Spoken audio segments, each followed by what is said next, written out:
अस्सलाम वालेकुम वरहमतुल्लाह। Last lecture में हमने टॉर्क को डिस्कस किया है। इन शॉर्ट अगर हम लास्ट लेक्चर को देखें तो लास्ट लेक्चर में हमने डिस्कस किया कि अगर किसी भी ऑब्जेक्ट को रोटेशनल मोशन देना है, जैसे किसी भी ऑब्जेक्ट को अगर लीनियर मोशन देना है तो हम उस पर फोर्स अप्लाई करते हैं। अगर किसी भी ऑब्जेक्ट को रोटेशनल मोशन देना है, वो रोटेशनल मोशन चाहे किसी भी बॉडी को दिया जाए, जैसे कि हमको डोर को ओपन करना है तो रोटेशनल मोशन प्रोवाइड करना है। हमको किसी टैप को ओपन करना है तो वहां पे उसके शाफ्ट के ऊपर हमको रोटेशनल मोशन प्रोवाइड करना है। फैन है या फिर खुद है, मैं भी रोटेट करना चाहता हूं, तब भी मुझे क्या अप्लाई करना पड़ेगा? मैं आगे जाना चाहता हूं या पीछे आना चाहता हूं तो ऑब्वियसली मुझे फोर्स अप्लाई करना पड़ेगा, चाहे खुद पर हो या किसी दूसरे ऑब्जेक्ट पर हो। रोटेशनल मोशन के लिए जो चीज अप्लाई करना पड़ती है वो है टॉर्क। टॉर्क की वजह से बॉडी रोटेट करती है, फोर्स की वजह से बॉडी लीनियर मोशन करती है। अच्छा जी, अगर हम न्यूटन के सेकंड लॉ को सोचें तो न्यूटन का सेकंड लॉ में हमको बताया कि फोर्स और एक्सेलरेशन के बीच में क्या रिलेशन है। तो न्यूटन का सेकंड लॉ हम जनरली ऐसे लिखते हैं F इक्वल्स टू ma। लेकिन करेक्ट बात यह है कि लॉ इस तरह नहीं है, बल्कि न्यूटन का लॉ ये बताता है कि force is directly proportional to rate of change of linear momentum. Newton का लॉ तो ये बताता है कि अगर आप किसी ऑब्जेक्ट पर फोर्स लगाते हैं तो फोर्स लगाने की वजह से उस ऑब्जेक्ट का लीनियर मोमेंटम चेंज होगा। क्या होगा? उस ऑब्जेक्ट का लीनियर मोमेंटम चेंज होगा। अगर हम इसी चीज को लेकर चले आगे तो ये फॉर्मूले से यहां तक हम कैसे पहुंचे?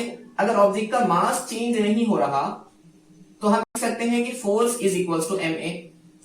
अभी हमने लास्ट लेक्चर के अंदर देखा कि टॉर्क, जैसे बॉडी को लीनियर मोशन देना है तो फोर्स, रोटेशनल मोशन देना है तो टॉर्क का फॉर्मूला क्या बनता है? टॉर्क का फॉर्मूला I इंटू अल्फा मिलता है। जिस तरह फोर्स लगाने पर लीनियर मोमेंटम प्रोड्यूस होता है या लीनियर मोमेंटम चेंज होता है, उसी तरह टॉर्क लगाने की वजह से भी एक मोमेंटम चेंज होगा and that momentum will B angular momentum. तो एंगुलर मोमेंटम उसी तरह है जिस तरह लीनियर मोमेंटम है, और एंगुलर मोमेंटम का रिलेशन टॉर्क के साथ है जिस तरह लीनियर मोमेंटम का रिलेशन फोर्स के साथ था। तो आज हमको देखना है एंगुलर मोमेंटम, जिसे हम दूसरे अल्फाज में मोमेंट ऑफ मोमेंटम भी कह सकते हैं। मोमेंट मतलब क्या? Moment of force. Moment of force मतलब फोर्स को परपेंडिकुलर डिस्टेंस से मल्टीप्लाई कर देना, उसको हम कहेंगे मोमेंट ऑफ फोर्स, जिसको दूसरे अल्फाज में टॉर्क कहा जाता है। लेकिन एक्चुअल में है क्या? वो एक्चुअल में है मोमेंट ऑफ फोर्स। उसी तरह मोमेंट ऑफ मास मतलब मास को डिस्टेंस से मल्टीप्लाई करना। मोमेंट ऑफ वेलोसिटी को डिस्टेंस से मल्टीप्लाई करना, what ever it may be, चाहे जो भी हो। अगर हम किसी चीज का मोमेंट निकालना चाहते हैं तो हमको उस क्वांटिटी को डिस्टेंस से मल्टीप्लाई करना पड़ता है। सो मोमेंट ऑफ मोमेंटम, इसके माने क्या है? मोमेंटम को डिस्टेंस से मल्टीप्लाई करो। मोमेंट ऑफ मोमेंटम कहो या एंगुलर मोमेंटम कहो, दोनों बातें सेम है। मैं वापस आता हूं अभी तक के डिस्कशन का कंक्लूजन। एंगुलर मोमेंटम क्या करता है? एंगुलर मोमेंटम बॉडी में प्रोड्यूस होता है जब बॉडी पर टॉर्क अप्लाई होता है, और टॉर्क की वजह से बॉडी रोटेट करती है। जिस तरह फोर्स अप्लाई करने पर लीनियर मोमेंटम प्रोड्यूस होता है, उसी तरह टॉर्क अप्लाई करने पर एंगुलर मोमेंटम प्रोड्यूस होता है। ये फॉर्मूले से यहां तक हम पहुंचे थे चंद रेस्ट्रिक्शंस के साथ कि अगर बॉडी मोशन के दौरान में मास नहीं बदलती है तो ये फॉर्मूला होगा। उसी तरह हम टॉर्क का फॉर्मूला आगे चल के देख सकते हैं। Tau is equals to dl divided by dt provided that I is not changing. अगर I चेंज हो रहा है तो ये फॉर्मूला, अगर I चेंज नहीं हो रहा तो हम tau equals to I into alpha भी यूज कर सकते हैं। दोनों चीजें सेम है। तो हमको बात ये समझ में आई है कि एंगुलर मोमेंटम टॉर्क जैसी ही क्वांटिटी है। एंगुलर मोमेंटम, जिस तरह हम अभी तक लीनियर मोशन को और एंगुलर मोशन को एक साथ लेकर चल रहे हैं, तो एंगुलर मोमेंटम, लीनियर मोमेंटम दोनों के अंदर भी कोई रिलेशन होगा। And what that relation is, angular momentum को हम डिनोट करते हैं L से।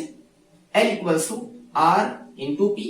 जिस तरह हम बाकी चीजों को रिलेट करते हैं, जिस तरह देखिए टॉर्क का फॉर्मूला क्या आया था? Tau is equals to, torque का formula force into perpendicular distance, जिसको हम R क्रॉस F भी कहते हैं। अगर हम इसको वेक्टर फॉर्म में लिखे तो करेक्ट है। देखिए टॉर्क और एंगुलर मोमेंटम दोनों एक जैसी ही क्वांटिटी है। टॉर्क की वजह से एंगुलर मोमेंटम प्रोड्यूस होता है, तो टॉर्क की जगह पे एंगुलर मोमेंटम लिख लेंगे, परपेंडिकुलर डिस्टेंस की जगह वो चीज आ जाएगी, और फोर्स की यहाँ पे लीनियर मोमेंटम आ जाएगा। So angular momentum in the vector form can be written as R bar cross P bar. अगर ये क्रॉस प्रोडक्ट है तो इसके डायरेक्शन को देखने के लिए हम right hand thumb rule use कर सकते हैं या राइट हैंड रूल यूज कर सकते हैं। First vector, second vector, then this thumb will give direction of third vector. तो शायद आपको समझ आ गया होगा कि हम एंगुलर मोमेंटम में किस चीज को डिस्कस करना चाहते हैं। एंगुलर मोमेंटम किसे कहते हैं, समझ आया? जब किसी भी बॉडी पर टॉर्क अप्लाई किया जाता है, तो टॉर्क की वजह से बॉडी में एंगुलर मोमेंटम प्रोड्यूस होता है, जिस तरह फोर्स की वजह से बॉडी में लीनियर मोमेंटम प्रोड्यूस होता था। मोमेंट ऑफ मोमेंटम क्यों कहते हैं? क्योंकि एंगुलर मोमेंटम में हम ये देख रहे हैं कि लीनियर मोमेंटम को डिस्टेंस से मल्टीप्लाई करना पड़ रहा है, और जब भी किसी फिजिकल क्वांटिटी को उसके डिस्टेंस से मल्टीप्लाई किया जाता है तो हम उसको कहते हैं moment of that physical quantity, like moment of force, moment of velocity, moment of mass, whatever it may be. तो ये दोनों चीजें शायद आपको समझ आ गई होंगी। अब हम असल पार्ट की तरफ बढ़ते हैं। एक फॉर्मूला आपको जहन में रखना है, जिस तरह लास्ट लेक्चर में हमने देखा टॉर्क के दो फॉर्मूले। टॉर्क का एक फॉर्मूला क्या है? टाउ इक्वल्स टू परपेंडिकुलर, उसको 4 से मल्टीप्लाई कर लो, force into perpendicular distance, that is equals to tau. और टॉर्क का दूसरा फॉर्मूला आई इंटू अल्फा। तो टॉर्क का फॉर्मूला हमने मोमेंट ऑफ इनर्शिया की फॉर्म में निकालना भी सीखा है। तो क्या हम एंगुलर मोमेंटम का फॉर्मूला लीनियर मोमेंटम के टर्म में निकालना सीख सकते हैं? तो चलिए आगे बढ़ते हैं। सो हेडिंग लिख ले प्लीज अपनी नोटबुक के अंदर।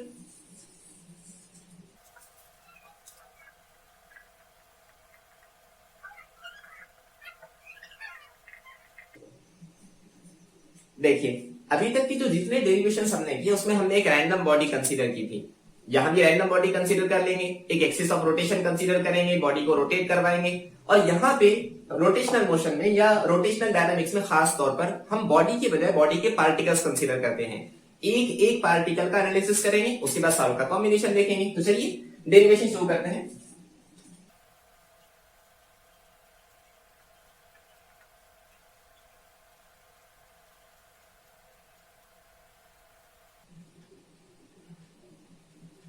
सो let consider there is a body, random shape की एक बॉडी हमने कंसीडर की। उस बॉडी के बहुत सारे पार्टिकल्स हैं, पहला पार्टिकल, दूसरा पार्टिकल, तीसरा पार्टिकल। हम थर्ड पार्टिकल कंसीडर करने के बजाय ऐसे बहुत सारे पार्टिकल्स हैं तो n पार्टिकल्स कंसीडर कर लेते हैं।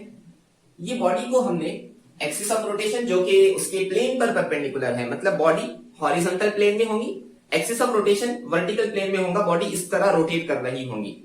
ओके, ये हमने एक्सिस ऑफ रोटेशन कंसीडर किया, इसको हम नाम दे देते हैं आई। ये एक्सिस ऑफ रोटेशन के अराउंड रोटेट कर रही है with angular velocity omega. We consider that omega is the constant angular velocity. Body omega के साथ रोटेट कर रही है, और बात यह है कि ओमेगा बदल नहीं रहा, कांस्टेंट है। ओके, जैसा हमने हाल मर्तबा किया। अच्छा एक बात बताएं, अलग अलग पार्टिकल्स हैं, अलग अलग पार्टिकल है तो पार्टिकल के एक्सिस ऑफ रोटेशन से डिस्टेंस भी अलग अलग है। पहले का डिस्टेंस r1, दूसरे का r2, चलते जाएंगे आखिर तक तो आखिर वाले का डिस्टेंस rn होगा। सारे पार्टिकल की एंगुलर वेलोसिटी सेम होगी, हर पार्टिकल इक्वल एंगल कवर करेगा सेम टाइम के अंदर। लेकिन क्या हर पार्टिकल की लीनियर वेलोसिटी भी सेम होगी? बिल्कुल नहीं। जैसे जैसे एक्सिस ऑफ रोटेशन से डिस्टेंस चेंज होता जाएगा, linear velocity will also change. तो लीनियर वेलोसिटी तो बदलने वाली है। इसने पहले पार्टिकल की लीनियर वेलोसिटी को नाम दिया v1, दूसरे को नाम दिया v2, ऐसे चलते गए आखिर तक, आखिर वाले को नाम दिया vn। क्या हम लीनियर वेलोसिटी और एंगुलर वेलोसिटी के बीच में कोई रिलेशन फॉर्म कर सकते हैं? क्यों करना मगर रिलेशन फॉर्म? इसलिए करना है क्योंकि लीनियर वेलोसिटी बदल रही है लेकिन एंगुलर वेलोसिटी सेम है, और जो चीज बदल रही होती है उसके फॉर्म में कैलकुलेशंस करना अपने जहन को लेकर करें, it's quite a difficult task, क्योंकि वो बदल रहा होता है, और कोई चीज कांस्टेंट है तो कैलकुलेशंस आसान है। So linear velocity of first particle can be given as v equals to r omega, पता है ना, तो v1 equals to r1 omega 1 हो जाएगा। लेकिन ओमेगा 1 लिखने की जरूरत नहीं क्योंकि एंगुलर वेलोसिटी सेम है। इसी तरह दूसरे पार्टिकल की velocity v2 equals to r2 times of omega, आखिरी पार्टिकल की vn is equals to rn times of omega. अरे यार हमको करना क्या है, हम ये मेहनत क्यों कर रहे हैं? We want to calculate angular momentum. So angular momentum जिसको हमने डिनोट किया था L से, उसका फॉर्मूला हमारे पास आया था R cross P, where P is the linear momentum. हम ये कैलकुलेशंस कर रहे हैं ताकि L तक पहुंच सके। L तक पहुंचने के लिए हमको R की इंफॉर्मेशन चाहिए जो कि अवेलेबल है, P की इंफॉर्मेशन चाहिए जो कि अवेलेबल नहीं है। P मतलब linear momentum. So linear momentum can be given as linear momentum का फॉर्मूला बनाओ, mass into linear velocity, correct. तो अगर हमको लीनियर मोमेंटम पता करना है तो मास और वेलोसिटी पता होनी चाहिए। मास पता है, वेलोसिटी पता नहीं थी, हमने वेलोसिटी निकाल लिए। तो चलिए यहां से हम लीनियर मोमेंटम की तरफ बढ़ते हैं। तो पहले पार्टिकल का linear momentum will be given as, पहले पार्टिकल का linear momentum is equal to पहले पार्टिकल का मास इंटू पहले पार्टिकल की वेलोसिटी, करेक्ट। पहले पार्टिकल की वेलोसिटी हमारे पास अवेलेबल है, तो हम क्या करेंगे, इस इक्वेशन को चेंज करेंगे। P1 is equal to m1 as it is, पहले पार्टिकल की velocity r1 into omega. Okay, ऐसे आप बाकी पार्टिकल्स के लिए भी कैलकुलेशंस कर सकते हैं। ये तो आया लीनियर मोमेंटम। हमको कैलकुलेशन किसके लिए करना थे? हमको कैलकुलेशन तो एंगुलर मोमेंटम के लिए करना है। तो चलिए एंगुलर मोमेंटम को हम लिख सकते हैं,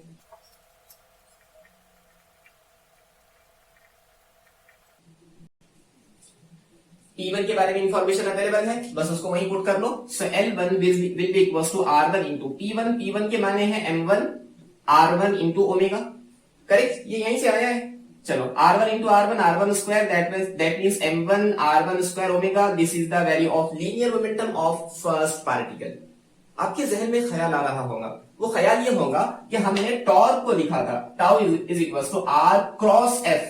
आपको याद होगा कि हमने यहाँ पे क्रॉस प्रोडक्ट यूज किया था, दैट मीन साइन थीटा। अगर आप इसका एक्सप्लेनेशन देखना चाहते हैं तो लास्ट लेक्चर में यहाँ पे कार्ड है, उस कार्ड पर क्लिक करें, आपको टॉर्क की डेरिवेशन आएंगे, उसमें आप पूरी चीजों को देख लेंगे कि यहाँ पे क्रॉस प्रोडक्ट क्यों आता है। इन शॉर्ट यहाँ पे क्रॉस प्रोडक्ट आता है, जो आपको पता है ऑलरेडी। यहाँ भी तो क्रॉस प्रोडक्ट आना चाहिए, तो L bar will be equals to R bar cross P bar आना चाहिए ना, बराबर। यहाँ पे क्रॉस है, दैट मीन साइन थीटा है, और हमने यहाँ पे तो साइन थीटा को इंक्लूड ही नहीं किया। अब मैं आपको रीजन बताता हूँ। रीजन ये है कि sine theta that means angle between R and P, R बार। अगर मैं पहले पार्टिकल की बात करूं तो R बार इस तरह है, करेक्ट, और what is the direction of P bar? P बार मतलब क्या? P बार P बार P बार P बार मतलब मास इनटू वेलोसिटी। तो वेलोसिटी का जो डायरेक्शन, मोमेंटम का वही डायरेक्शन, वेलोसिटी इस डायरेक्शन में है, tangent to the circular path. यहाँ पे बनने वाला एंगल कितना होगा? 90 होगा, sin 90 विल बी 1।